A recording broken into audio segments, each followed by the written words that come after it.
오는 4월부터 발달장애인의 보호자가 1년에 최대 30일까지 사용할 수 있는 긴급 돌봄 서비스 시범사업이 실시됩니다. 2회는 최대 7일 동안 하루 24시간 돌봄 서비스가 제공됩니다. 보건복지부는 일시적으로 발달장애인과 보호자에게 긴급 돌봄 서비스를 지원하는 발달장애인 긴급돌봄 시범사업을 4월부터 실시한다고 3일 밝혔습니다. 만 6세 이상 65세 미만 발달장애인의 보호자는 긴급 상황별로 미리 정해진 일수에 따라 긴급돌봄 서비스를 신청할 수 있으며 1년에 최대 30일까지 사용 가능합니다.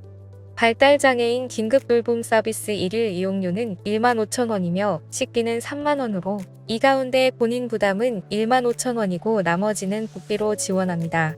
시범 사업 수행 기관은 전국 17개 지역에서 남녀 이용자 독립된 단위로 구성한 권역별 발달장애인 긴급돌봄센터를 설치해 이용자 접근성을 강화할 계획입니다. 발달장애인 긴급돌봄 서비스 신청자는 이용 7일 전까지 지역 발달장애인 지원센터에 사전 예약할 수 있으며 급작스런 사망, 재난 등 미리 예상하지 못한 경우에는 지역별 발달장애인 긴급돌봄센터에 당일에도 이용 신청을 할 수 있습니다.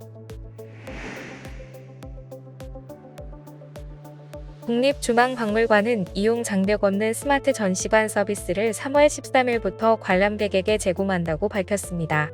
이용 장벽 없는 스마트 전시관은 인공지능 기반의 키오스크와 이와 연계된 모바일 서비스를 제공하는 국립중앙박물관의 디지털 서비스로 장애 유형별, 맞춤형 기능을 구현해 시청각장애인 등 문화 취약계층이 누군가의 도움 없이도 최적의 박물관 서비스를 제공받을 수 있는 것이 특징입니다.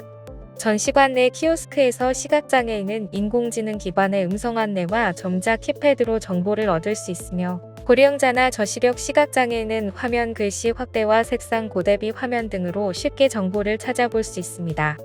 또한 휠체어 이용자나 저신장자의 편리한 사용을 위해 키오스크 자동 센서를 통한 높이 조절 기능도 제공합니다. 특히 청각장애인이 수어로 질문을 하면 질문의 의도에 맞는 내용을 3D 수어 아바타가 수어로 대답하는데 단순한 시설 안내뿐만 아니라 박물관 전시품에 대한 설명도 수어 아바타나 수어 영상 등으로 제공하는 것이 특징입니다. 키오스크에서 제공하는 다양한 안내는 관람객 개인의 휴대폰과 연동해서도 이용이 가능합니다.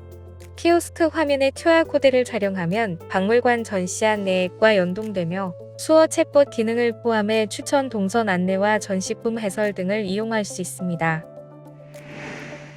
한창섭 중앙재난안전대책본부 제2차장은 오는 20일부터 버스, 전철 등 대중교통과 마트, 역사 등 대형시설 안의 개방형 약국에 대해서도 마스크 착용 의무를 추가로 해제한다 고 15일 밝혔습니다.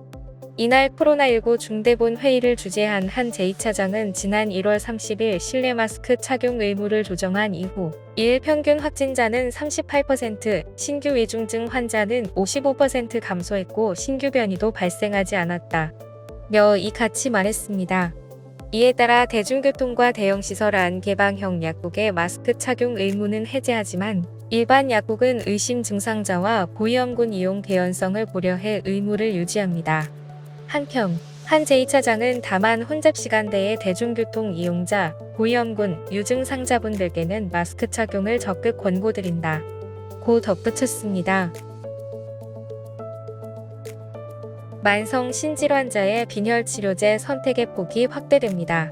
식품의약품안전처는 만성 신질환 환자의 빈혈치료 신약인 미쓰비시 다나베 파마 코리아 주식회사에 바다냄정 150mg, 300mg 등 2개 함량을 3월 13일 허가했다고 밝혔습니다.